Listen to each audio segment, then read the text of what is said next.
Kevin Roth here of Rotogrinders, and today we're going to talk about the RG Discord. If you're not a member, you should be. It is a fantastic community and resource that Rotogrinders provides, and it's easy to join as well. All you have to do is click the Discord icon on Rotogrinders or go to rotogrinders.com/Discord. From there, you'll either sign up if you're new to RG, or if you're already a member, just click the link at the top to go to the sign-in page. Once you've logged into your RG account, you can be taken to Discord to log in there. Once you've connected those accounts, you won't have to leave the server. You can freely close out and reopen Discord without ever having to reconnect. The idea of Discord might be a little bit daunting to you, but it's actually pretty simple to navigate. Whether you're on mobile or desktop, the far left side will show you the Discord servers that you've already joined. Then next to that, you'll see the channels within that Discord. We have both free channels like Chiefs Prop Shop and our daily sport channels, and we also have premium channels like Blender's Game Theory or the Crunch Time channels. Premium members can see the difference between the free and premium channels by looking for a padlock icon next to the premium channel names. We also have a few pointers for new and experienced users alike. If you're having trouble finding a channel, make sure that you haven't collapsed the section that the channel is in. Collapsing a channel will only allow it to appear when there are unread messages in that channel. Also, we find that using the actual Discord program works better than opening it in a browser like Safari or Chrome. Lastly, if you're having trouble with one of our tools, your Rotogrinders account, or any other technical needs, you can hop in our feedback and help section of channels to get help from one of our wonderful support and moderation team members. If you have any more questions, feel free to reach out on Twitter @Rotogrinders or email support@rotogrinders.com. See you in Discord.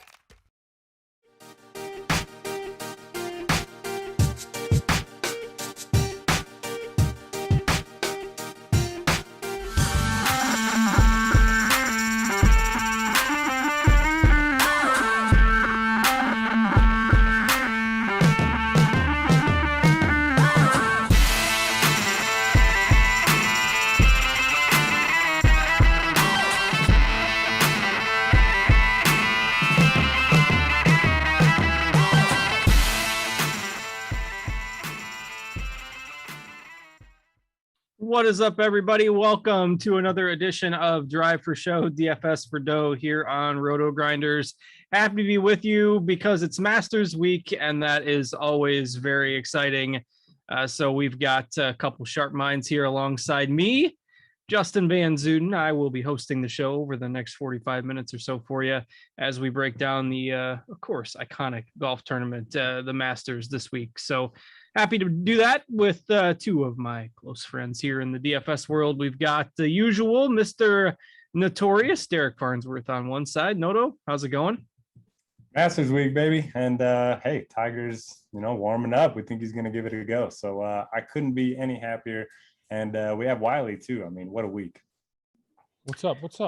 Yeah, it's, number two storyline is that Tiger's playing. The number one is that Wiley is on the show. So Matthew Wiley, Golflandia podcast creator, is with us as well. He's joined us before. He did, not horrible enough to get kicked off. So he's back for the Masters. All kidding aside, Wiley, great to have you back and welcome. Yeah, thanks, guys. I always like being here with my friends. And I'm a little disappointed I don't have the green screen background, so you get real time what's happening behind me. Hey, ours aren't green either. Oh yeah, you got a nice background. But I do have a ghost in my office. If you follow my Twitter feed, that real time interacted with me last week, so perhaps you'll see it on the feed. Perhaps give them a prize if they see it.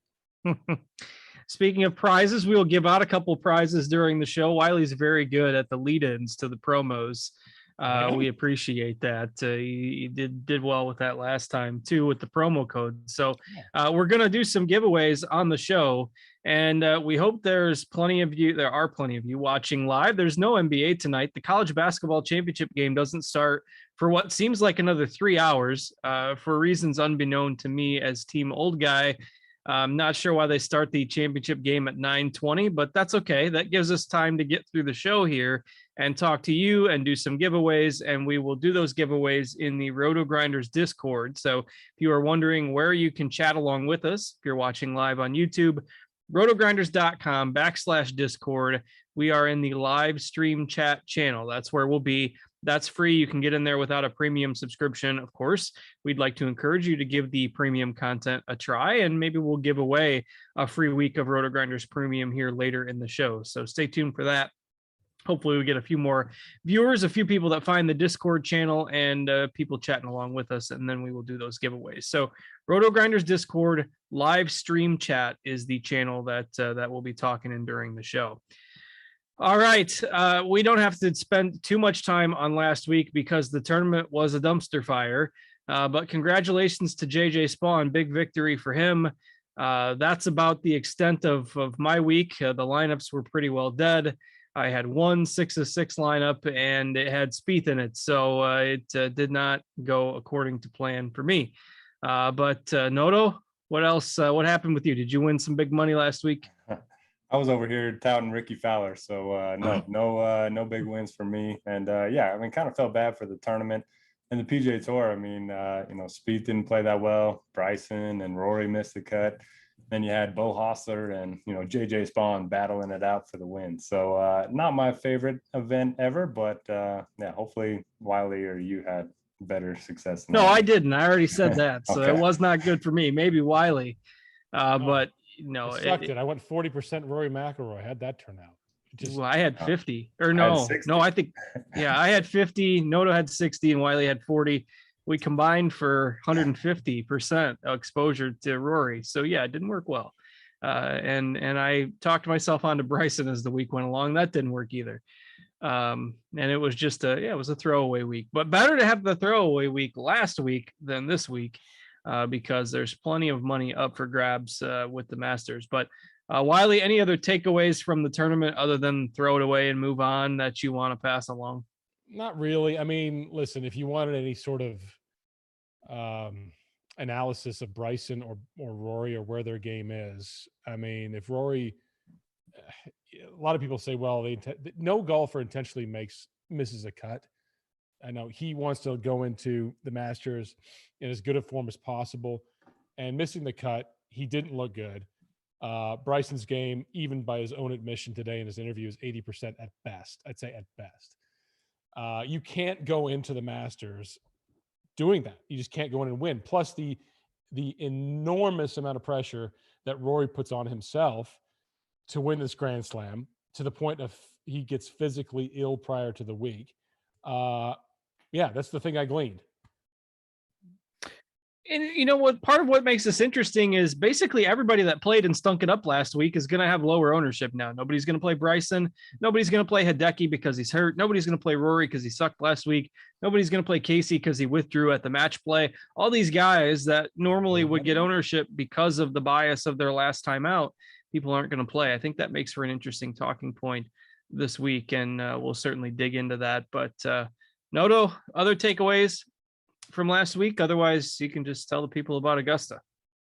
Yeah, not many. My only other note that I had is that a few of the guys in the field had good Sundays for this week. So Corey Connors, Jordan Spieth, Tony Finau all had their best rounds of the week on Sunday. So maybe they found a little bit of something heading into the Masters. But yeah, should we get into? You said the key word is Tony Finau, right?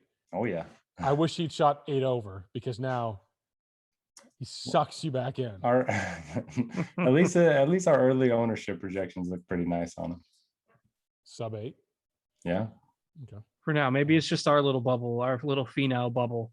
I'm in the bubble as well. We'll see how that works out. The lineups might be dead before they get going, but we'll see. So, all right, Noto, fire away. Tell the people about the course in case we got some new viewers. All right, so everybody knows Augusta National at this point. The big changes this year, they lengthened holes 11 and 15. So 11 is going to be even more difficult than usual. I think it actually is longer than the par 5 13th now. And then 15 is just going to be a little bit longer. So tougher to reach into if you don't hit a really good drive there. But overall, I mean, you got to take advantage of the par 5s. Then there's a short par 4, number 3, that you can take advantage of as well. After that, you just kind of got to hold on the par 3s and the par 4s. A lot of people are saying, this could play closer to 7,800 yards with the way they mow the fairways, so that you don't get a lot of rollout. Plus, there's been a lot of rain in the area. There could be some rain early this week as well. And historically, I mean, distance has been a huge premium here, certainly over accuracy. We could also see, I've heard they've mowed down some of the first cuts, so that we're going to see some errant tee shots, roll further into the trees and the pine straw. So I don't know if that's going to play a big difference, but it'll certainly be interesting to watch. The greens themselves feature bent grass. They're lightning fast. A lot of 3-putts here, so lag putting is going to be very important. And then my final note, you just got to be creative. I mean, that's why Jordan Spieth has had so much success here with his approach shots, with around the green, with his putting. Just one of those shot makers type of courses. You're going to have a lot of uneven lies on the fairway. So yeah, I mean, it's going to be fun. I think course history is going to be obviously a big deal. It's the most predictive event of the year when it comes to course history. And yeah, you guys have anything else?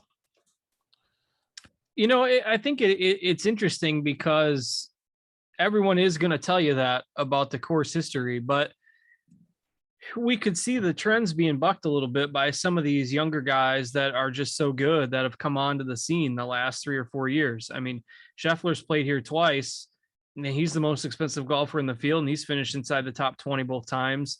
Zalatoris was second here in his debut. I mean, Morikawa's made the cut both times he's played here. So while course history is obviously significantly beneficial here because of the way the course is designed, some of these guys are just so good now that I don't know. I find myself weighing it a little bit less than I normally would. Whether that's right or wrong, I just think it's a fascinating talking point to kind of see how some of these younger guys that have already ascended to the top of the PGA Tour, how they mesh with the veterans here. So, Wiley, your thoughts? Yeah, I think that Tiger said it a couple of years ago. It's how you play the golf course is how you win the golf course. Meaning you play the green, you don't play the flag stick. Conservative golf, and everyone, some people would assume Tiger is not a conservative golfer. He is. He's calculated. He's a great iron player, but he also has a ton of experience and a game plan for this week, which I saw, just visually watching him on the practice range. He's been practicing for 4 months. He isn't here just to test things out. He will play in a tournament if he knows he can win. They lengthened additionally, because I was talking to Ray Floyd and his brother Robert earlier, they lengthened 18 as well, which by 13 yards, which could be a big consideration off the tee in those bunkers to the left and where they come into play. It is a par 5 scoring course, yes. So 15, the lengthening of that will change the dynamics of whether you hit a 4-iron or 5-iron into firm and fast greens into prevailing wind, or previously a 6-iron. That's a huge difference. But overall, I mean, this is something that you have to be mentally prepared for. The crowd, the ghosts, the sort of the expectations. Look at Rose, look at Casey, look at Rory, the gravity of that. And now you've got Tiger. And this giant sun is now shot. I mean, look at the practice round just for him on T1. It is electric. So who can mentally prepare for that and have the guts to be able to overcome all of that? I mean, Tiger won his 2019 in the 12th hole. He absolutely kill shot these people in the brain. Molinari, and I think was it Brooks? When Brooks, Finau. Finau, all three of them. Brooks, he knew how to do it because he knew the course. He knew how to play to the green and not the pin. And so, yeah, I don't know if that helps any. I got a ton of course notes, but follow my Twitter. My only other note on the course history thing, for me, it applies less to the first timer. I think that the first timer narrative gets overblown a little bit, but guys that just don't play well here year in and year out, I don't think you need to, take a strong look at them. But somebody like Zalatoris, like you mentioned, Sung Jae finished second or third here in his first try. So if they're really talented, I'll certainly go there. And there are a couple that I'll be playing this week in, Cam Young and Sam Burns. But yeah, we'll get to that in a bit. All right, well, let's talk about the top golfers in the field here then. We've got our usual smorgasbord of elite options at the Masters. Now, I guess another factor before we do that, only 92 golfers in the field this week, and the cut line top 50 and ties at Augusta. And there's a lot of veterans in the field that basically are just happy to be here, and they're going to play their 36 holes and they're going to go home. So, Noda, does that change your lineup building philosophy at all? Yeah, I definitely think you want to chase more upside than usual. A guy that gets you a T35 is going to be good most weeks, but it's not going to help you that much this week. And I actually ran my probabilities, and there's like 10 guys with less than 5% chance of making the cut in the field this week for my model. So yeah, it's essentially like 80 guys in the field, and top 15 ties are going to make it. Yeah, Wiley, any thoughts on the cut line and the smaller field here for you? Yeah, typically you want to find a field of 150. You want to find 6 guys to make the cut. If you're lucky enough to get that through, let's say 20% of your 150 lineups, you're in great shape. That's a lot. This week, you've got to, like Derek said, I almost said Rob Notorious, you've got to play upside and price, and then leveraging ownership, either way. And it's tough. I mean, it's tougher to find a unique lineup. So yeah, I mean, I'm looking for 6 of the top 10. So I mean, it all depends on if there is some chalk that busts or not, or depending if all the chalk makes the cut. And I wish I had an interesting stat though, Justin. Like I can't quote this directly, but it said highest. Was it chalk? Do you see it today? Pga Dfs on Twitter? Yes, the chalk. Yeah. You have to maybe reiterate this for me because I may say it incorrectly, but the chalkiest plays over the last few years have always outperformed their price. Right. So it's sometimes eating chalk. I mean, Connor's 30% may be a big amount to eat, but they always perform at their price. Yeah, I think the total aggregate ownership of the Millie Maker last year was like 117%, something wild like that. And usually, we try to keep it like under 100 when we're building our MMEs. Right. So yeah, a lot of chalk tends to hit at the Masters. All right, with that, let's dig in. We've got usually we only have like 5 golfers above 10K. We've got 7 this week on DraftKings, so a little bit more in terms of volume of golfers above 10K, but several of them kind of right around that 10K mark. So Wiley, I'll let you have the first crack at the top range here. A couple guys that are standing out for you above 10K on DraftKings. Okay, the standouts to me. I mean, Scheffler's interesting. I think that had he not won the Dell match play, he'd probably be priced at 9,600 and be 20+% owned. 11,000 top price. He's going to be lower. I'm still not watching him walk around today. I think it's a pretty daunting title to be world number 1 and the guy. Rahm, of course, I think his ownership may come down a bit. DJ, I like. Other than that, I mean, I just think that Thomas kind of walks around a little bit in Tiger's shadow.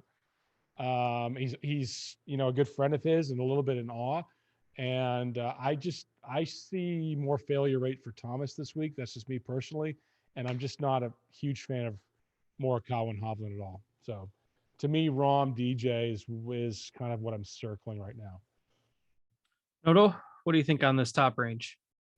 Yeah, I feel a little lost up here. You can make a strong case for any of them, pretty much. You can make a decent case against a lot of them. I mean, Rahm, the short game's been the big issue, but the ball striking's still been there. Obviously has a tremendous track record here, 4 straight top 10s.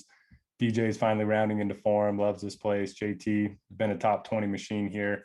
And if you think back to last year, I mean, JT was in the mix on Saturday, went to the par 5 13th, had like an 80-yard shot, hit in the water, took his drop, then hit it through the green and 3-putted and took him out of the tournament. So he was right there on Saturday before Hideki made his big run.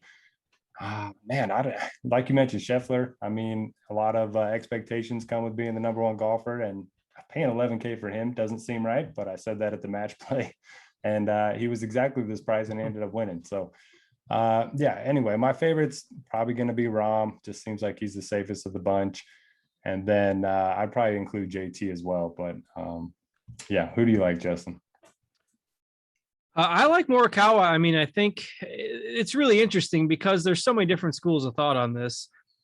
And I am sort of subscribing to the theory of less emphasis on course history, extended course history this year, and I do subscribe to the theory that I think Augusta tends to negate the impact of a poor putter because the greens are so difficult that they're challenging even for the good putters. So obviously some guys just know how to putt on these greens and they have success, but in general, if you just take your average, average putter and your below average putters, I think that their discrepancies between them would be a little less on this course over time. So give me the ball strikers. So I like Morikawa. We've got him at 8% right now. We know the ball striking is going to be there for him. So he's one of my favorites in GPPs. I do think the others are, obviously safer, but probably put Rahm number 2 and then some combination of DJ and JT after that. But I saw Morikawa. I saw a stat from Morikawa, and his ownership is intriguing. Yes, I agree with that. But there was a true strokes gained stat, probably from Data Golf, which true strokes gained in golf is basically how well you're beating the field and how tough they are. Smith, Rahm, Thomas were top 3 over the last 6 months. Morikawa, a ton of regression. And that just stood out to me. And I saw his interview today on the Masters, and it just seems like he feels like he should have a better game than he does, and he doesn't know how to arbitrate that. I could just be inferring too much, but to me, I don't know. What happened in the interview today? I saw you tweeting about it. There was a drunk interviewer. It was the most bizarre standoffish interview because of that. It jaded the whole thing. He started digging about his marriage life. He had this weird anecdote about women, this stuff about the hero round 4, which no one cares about. And after that, he was just tilted. It was, you got to watch it. It's just bizarre. The guy was this in several different interviews? No, it was one guy. Well, I know that one guy, but was this in interviews with different golfers? No, it's his Masters sort of, I'm behind the table and now it's my turn to talk. And this one interviewer, he was smashed. I mean, he must have been drunk. And it just turned his personality completely. And then people started asking him questions like, basically paraphrasing, why do you suck? And they were really hard on him. And it became sort of confrontational. So, it had me out on Colin, at least. Well, maybe it's just the fault of the drunk interviewer. You got to see it. Yeah, I got to watch that. All right, appointment viewing after the show. And if you're just joining us, we will do some giveaways in the Rotogrinders Discord, rotogrinders.com/Discord. Yes. Live stream chat channel, and we'll do some giveaways. A couple of our favorite value picks. We'll do that here maybe in about 10 minutes or so. We'll give you guys a little bit more time to get over there, find the live stream chat channel, and chat along with us. All right, and at 10K, lest I forget, Rory coming off the miscut. That was the most popular golfer in the field that we all played last week. Again, nobody's going to want to play Rory. We know, the tee to green game should be there. I know the recent form is a little concerning, but I'm just a sucker for 10K Rory at 11%. I will be significantly overweight on him in GPPs as well. So, And the best thing for Rory is, Tiger's stolen all the headlines this week. Yes. So the career Grand Slam narrative's just kind of been, pushed to the back seat. You got it. Takes the pressure off a little bit with that for sure. All right, Noto, I'll let you have first dibs on the next range here at unless you got any other thoughts on above 10K guys, you can move on down to the mid to upper 9Ks.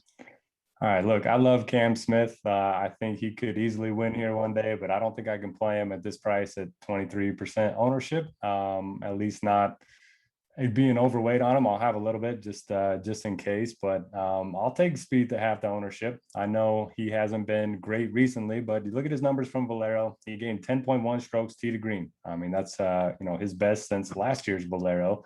We know he's good at this course. I talked about the creativity and all that. He's got a win, 2 seconds, 2/3 here. So yeah, I'll take Spieth at low ownership. I like Xander pretty much every major. He's nearly won here twice. He gets a lot of knock for not winning these stroke play events, not winning any big events. But yeah, I'll take my chances with Xander at this price. And then one of my favorite plays is going to be Brooks Koepka. just look at his track record in the majors. I went back to the start of 2016. He's played 20 majors. He's finished in the top 5 60% of the time. So, I mean, that's just wild. He's finished 12 top 5s in 20 majors. It's not bad. He's been very good here. I'll throw out his miscut here last year. He was basically playing on one leg. He couldn't read any putts. He couldn't even walk really. So, yeah, give me Spieth, Xander, and Brooks as my favorite plays in the 9K. All right, like it. And I tweeted this on Sunday with Spieth, playing so well tee to green and then fumbling on the greens, that if his tee to green game stays as sharp as it was last week, like, he could win. And if his putter is as bad as it was, which he usually relies on, he could get absolutely destroyed. It all depends on, whether the putting gets better or the ball striking gets worse. And there's just a lot of extremes with Spieth. And I've kind of come off of my, extreme anti-Spieth stance. I played him quite a bit last week. I just think he's a really fascinating discussion because of the golf course, because of his history here, and because the way he played last week is just the polar opposite of what we've generally come to expect from Spieth, which would be a hot short game and a bad tee to green game over the last few years. So really interesting case, I think, with how Spieth does this week. I think there's some upside and some downside. So definitely a good tournament play. Wiley, your thoughts on the 9K range here? Completely in alignment with Derek on Spieth, Schauffele, and Smith. Had Smith pre-players win at like 30-1. Like that bet. I think he has the guts and the shot making ability to survive around here. He's shown it in previous years.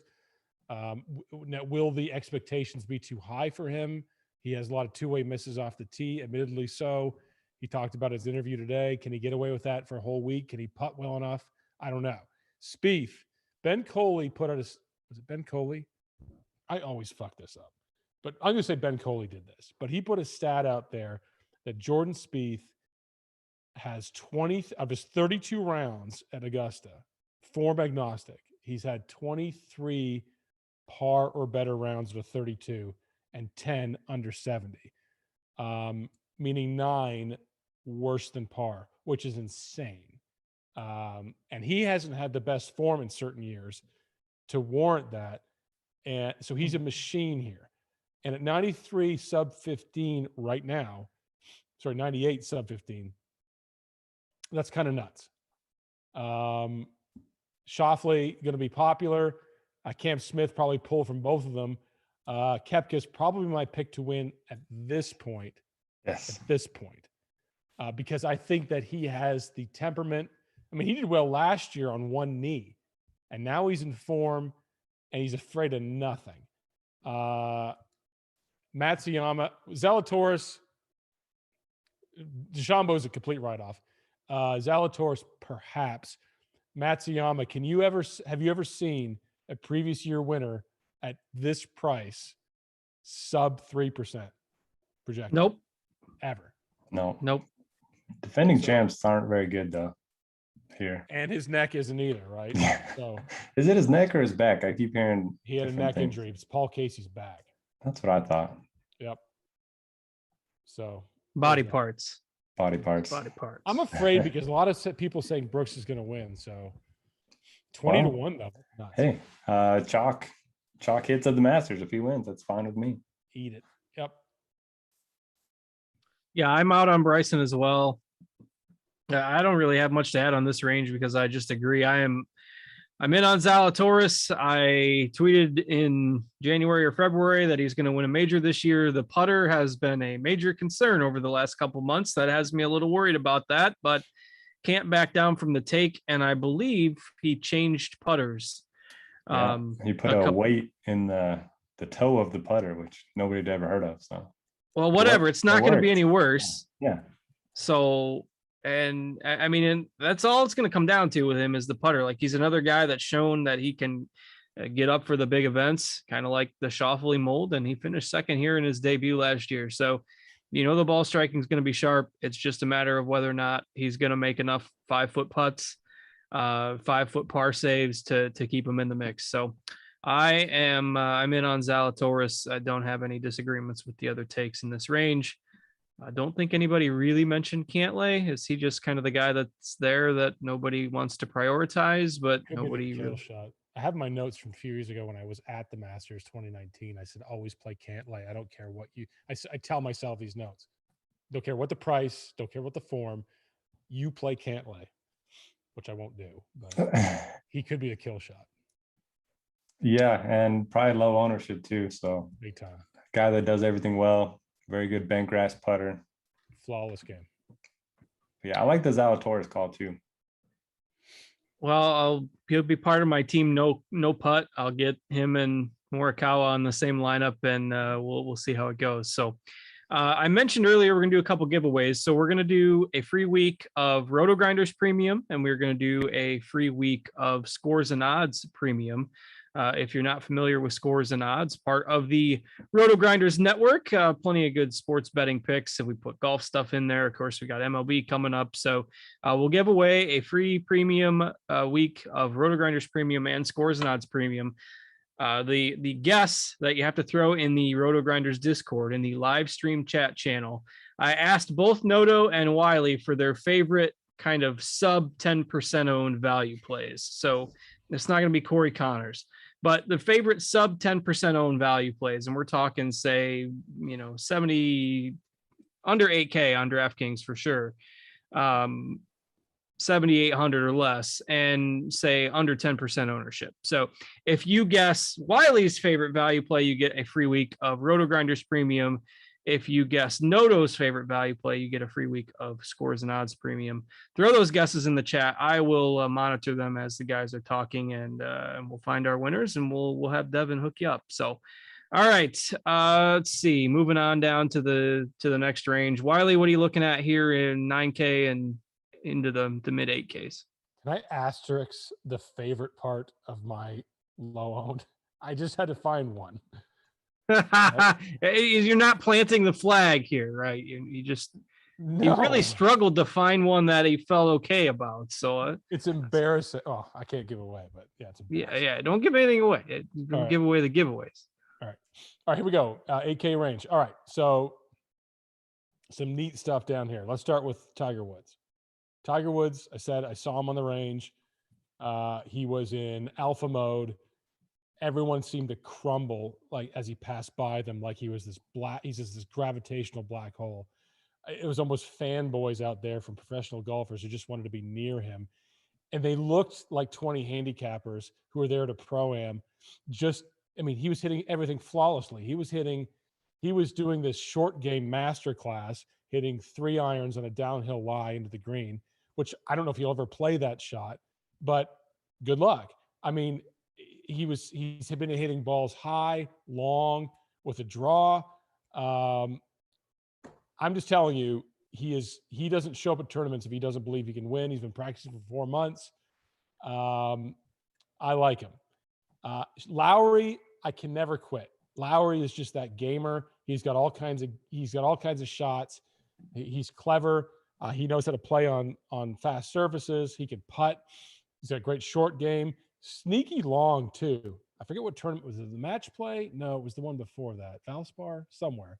But I'm like, man, he can really muscle the ball in the fairway. And then of course, I'll steal this from Noto, is Finau, right? Did just enough last week at Valero, priced 8.1, which in other years he's in the 9s and chalky. And now no one's going to play him. Probably gained 4 strokes on approach last week. Right. And had 8 birdies in his final round of the Dell match play, blah, blah, blah, blah, blah. I wish he'd missed the cut. He didn't. Now I'm back on. It's crack, right? So here we are. Good history at the Masters. Good fit for always the course. Top 10 Tony. He's a beautiful man. Did it on one ankle one time. Yeah. He popped his own ankle in. At the par 3 contest. Yes, he literally popped it in and then with top 10. Nobody played him that year because everybody saw it. It was gruesome. It was horrifying. And then he was just fine. All right. So let's see. Nobody's guessed your favorite values. They must be some real bad ones. What do I see this chat? Rotogrinders.com/Discord, the live stream chat channel. Okay. Is the place to be. It's the happening spot. All the kids are there and they've told their friends. All right. Noto, your thoughts on Tiger and company? Yeah, I got to start with Tiger. So all the reports are good. We just got a quote from Fred Couples, as we are on this. It says, he looked phenomenal. What impressed me the most is he is bombing it. If you want to talk golf, he is bombing it. So, Tiger knows this place. And if you want to get on a bet, FanDuel has him to make the cut right now, plus 108 to make the cut for Tiger Woods, the greatest of all time. And his top 40 odds are minus 175, which I don't understand the difference between those two. But anyway, I'm going to be hammering. Wait a second. Bet. What? Yeah, to make the cut, plus 108, top 40, minus 175. And it's like that on a. That does not. I think it's his 41st. It's like that on a bunch of different sports books. I think it's because you can parlay the top 40 bet, maybe. So they juice the odds up a little bit. That's the only thing I can think of. But positive odds for Tiger to make the cut. So go get that. Even I think that's a smart bet, even though I'm not nearly as high on him as you two are for the week as a whole. But yeah, range of outcomes. Who knows what he's going to do? It's just going to be fun to see him out there. For DFS wise, I much prefer him on FanDuel. He's only 8,800 over there. Much better point per dollar option, in my opinion, than on DraftKings. But I love Tiger, so I'm going to have him a little bit on both. The top of the range, I like going to Louis Oosthuizen, a guy that always shows up for the majors. Last year he had second, and third in the 4 majors. He hasn't missed a cut on the PGA Tour since January of 2021, and nobody wants to play him right now because the form hasn't been amazing. So love the spot for Louis at low ownership. And then I'll have a sprinkle of Sam Burns, even though it's his first appearance here. And then obviously I like Finau, just for all the reasons you guys mentioned. Just tends to play well here, and if we get him at low ownership, even better. All right, Gregorius the Wise is our first winner of the contest guessing Noto's value in Stewart Sink. So congrats, and get a free week of Scores and Odds Premium. So thanks, Gregorius the Wise, the winner there. Know you're already an RG Premium member, so we appreciate that, and hopefully we can hook you up with some Scores and Odds Premium. If you're a Scores and Odds Premium member already, we'll get you some swag or something. So we'll hook you up with something. I'll have Devin reach out to you. Wiley's value play that he was forced to come up with still outstanding. So that free week of Rotogrinders Premium still up for grabs. I mean, Tiger at 8,500 on DK is a tough sell. To be really interesting to see if people end up playing him. I mean, I think casual people will just play him, in some lower dollar GPPs just for the fun of it and the sweat. But other thoughts on the rest of this 8K range for you there, Derek? I think Adam Scott's going to be more popular than we have him right now. I think, he's been playing really well. Great history here at the Masters. I think Neiman's going to be pretty popular as well. Really good around the green this year. My concern with Neiman, 11 starts in the majors, no top 10s. He's missed half of the cuts there. So I don't know. I'm torn on Neiman, but yeah, pretty much not as strong of a range as I would love. But I like Louis, Burns, Tiger, and Finau the most. I'm in on Louis this week as well. Again, another guy that I tend to overlook, but so many runner-up finishes in these majors. He wants to get himself another victory, and the way he's played over the last year, certainly wouldn't be surprised if he was in the mix. So, Wiley, what else you like in the 8Ks? 8Ks? We still in there? I don't know if you got anything else before we move along. Oh, okay. No, I mean, that's it. I mean, Sam Burns is kind of chalky. I don't really get that. I mean, Tyrrell Hatton. I know the Floyd boys kind of like Tyrrell Hatton. Answer. Well, no, sorry. 7.9K is less than 8K, so we'll just go to there. Well, that's okay. You can move along to the 7Ks if you want me to? Okay. Sure. All right. So, super chalk of the week, Corey Connors, right? They priced him. I think this is one of the worst, if not the worst, price.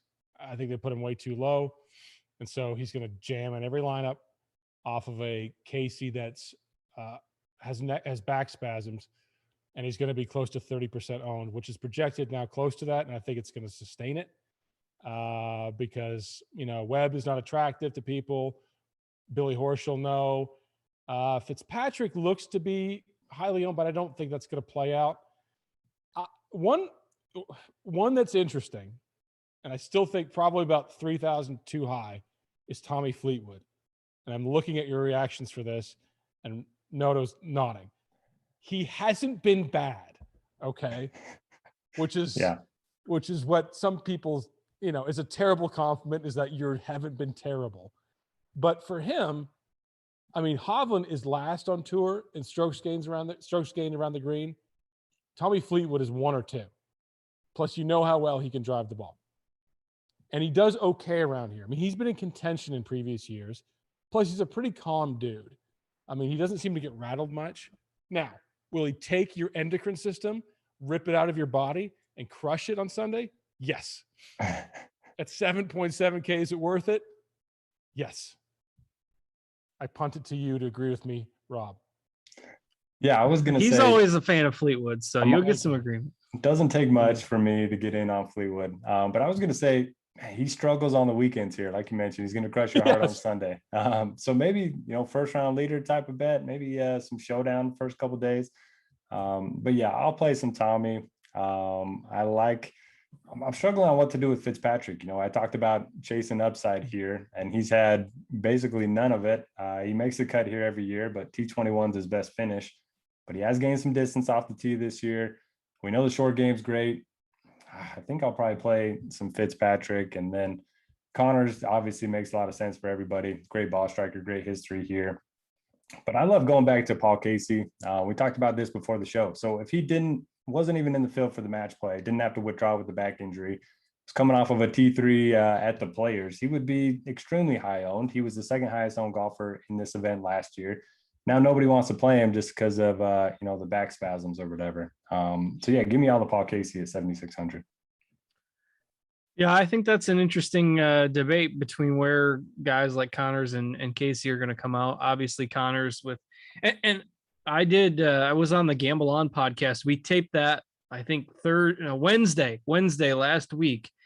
And I was just looking at preliminary odds, and I saw that Paul Casey was 65, or Corey Connors was 65-1.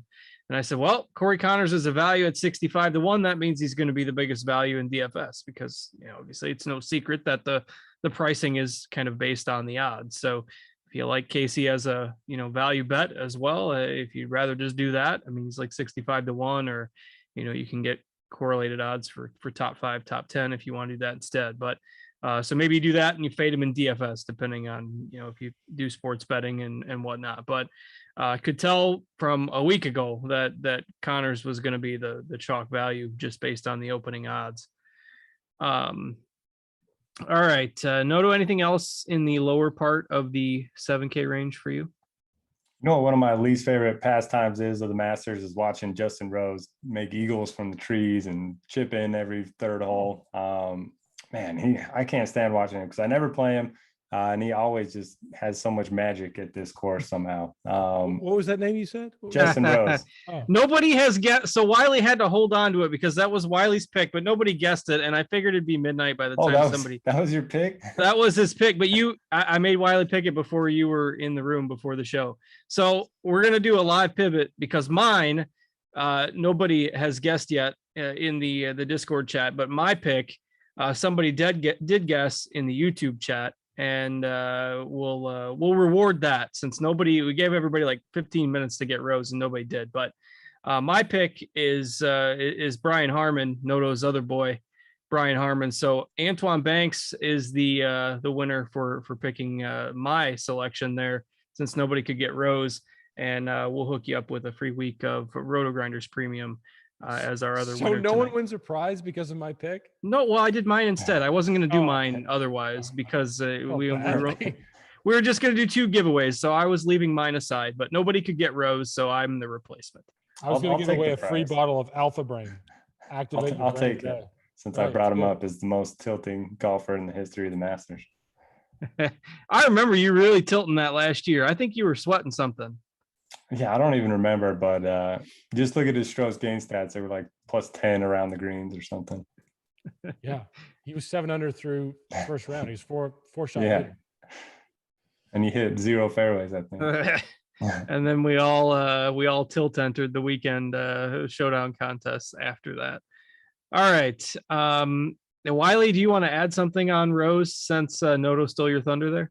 No, I completely just made it up. I can't play Rose. You just picked a guy that threw a dart. Yeah, I just like was scrolling down at 3 seconds and said, let's go with Rose. You play Patrick Reed instead? No, he looked terrible today.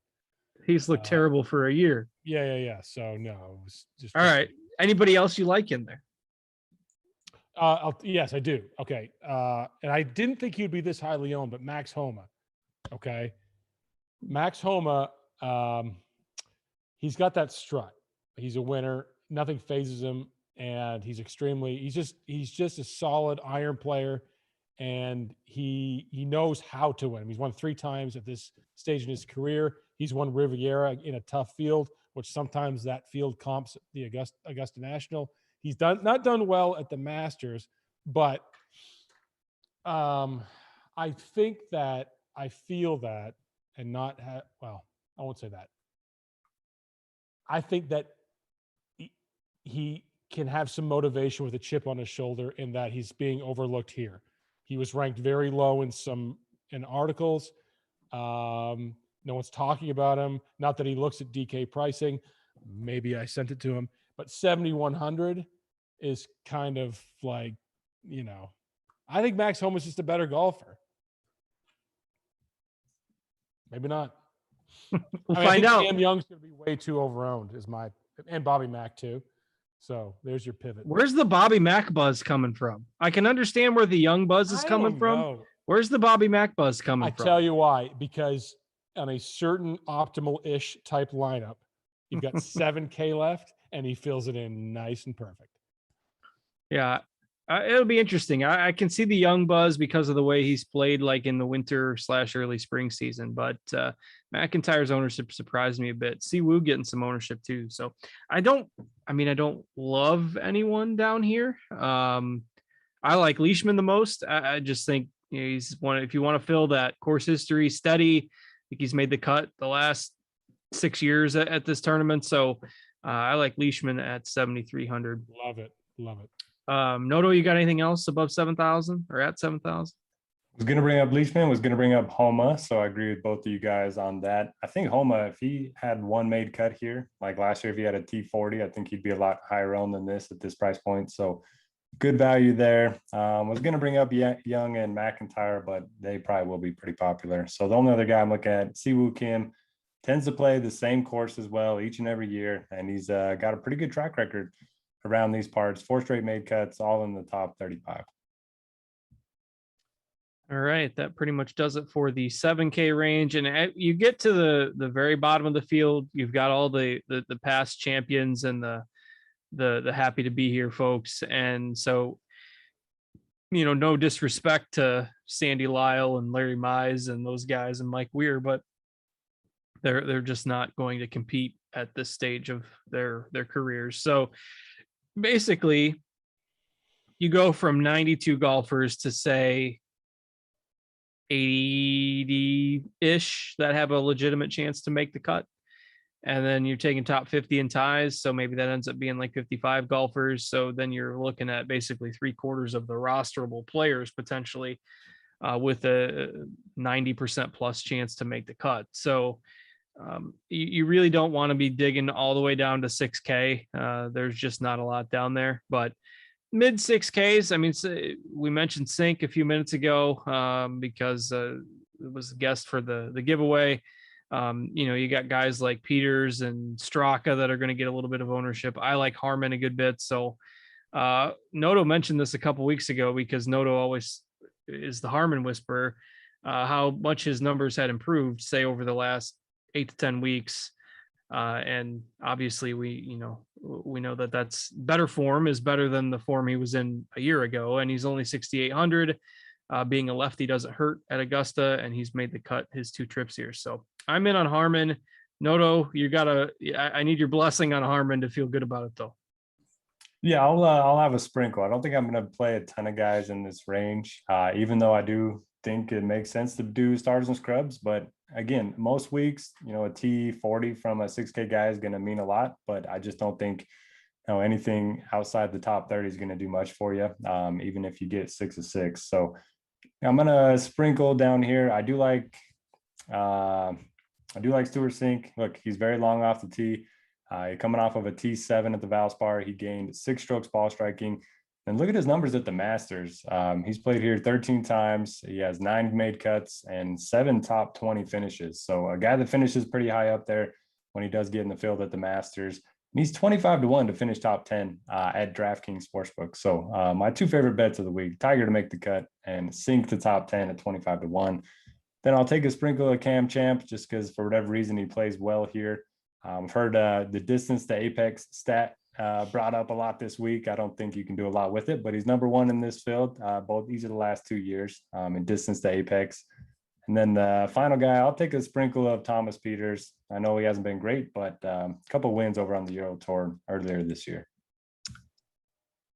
All right. A shout out to our old friend Dan Kramer in the YouTube chat. Noto and I are still working overtime to try to recover all the money he took from us in the snake drafts on the draft app back in the day when that was still around. But Rob is asking if we're doing a giveaway for the 4444 Millie Maker. We don't have the authority to give away that much on the show without, that probably coming out of our pockets. So unfortunately, no 4444 giveaway. Maybe next year. We'll see. All right. Wiley, value plays for you under 7K. Anything you like? Not a lot. And I'm kind of a little bit shook with how much I align with Derek this week. So, I mean, Woodland, yeah, I think that his ownership will probably be a little higher than that.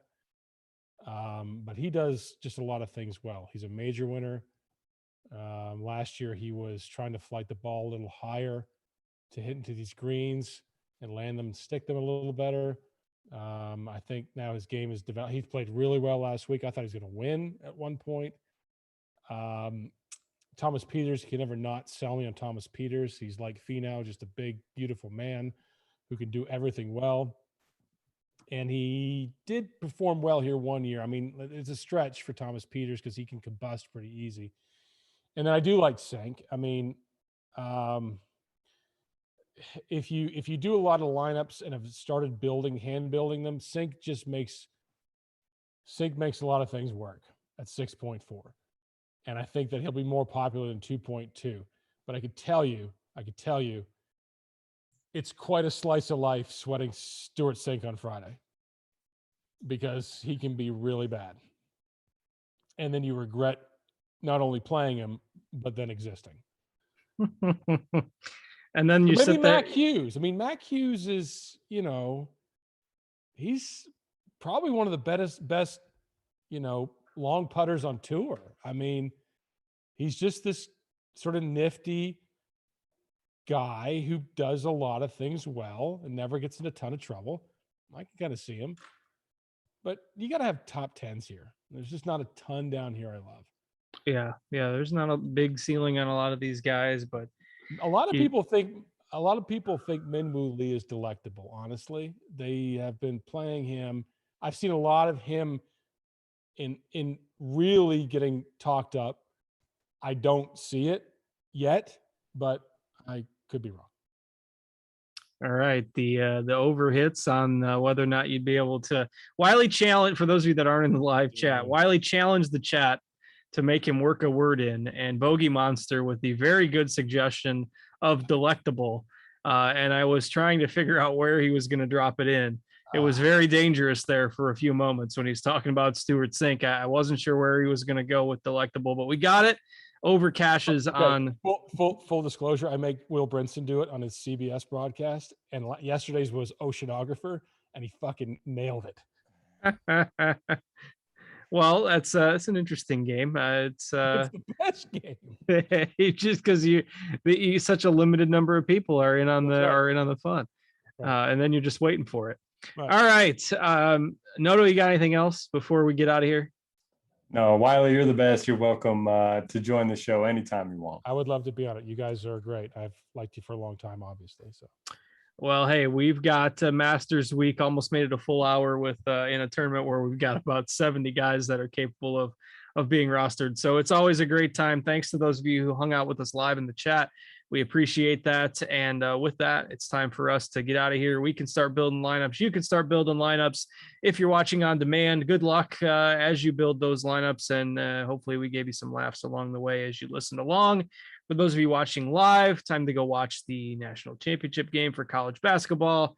I've got to try to figure out what I'm going to have for dinner, but we're going to try to do some additional stuff on Twitter as we get closer, because we taped the show on Monday this week. We usually tape on Tuesdays. So obviously to get this in your hands earlier on a light sports night, we did, the live show on Monday. We're going to potentially maybe do a Twitter Spaces or something like that to get you some additional content on Wednesday. So be on the lookout for that through our Rotogrinders channels and on social media if you're interested in getting some updates and additional lineup thoughts as we get closer to Thursday. And also, we are offering a discount on Rotogrinders Premium for this week only. You can get the seasonal premium subscription at a discount.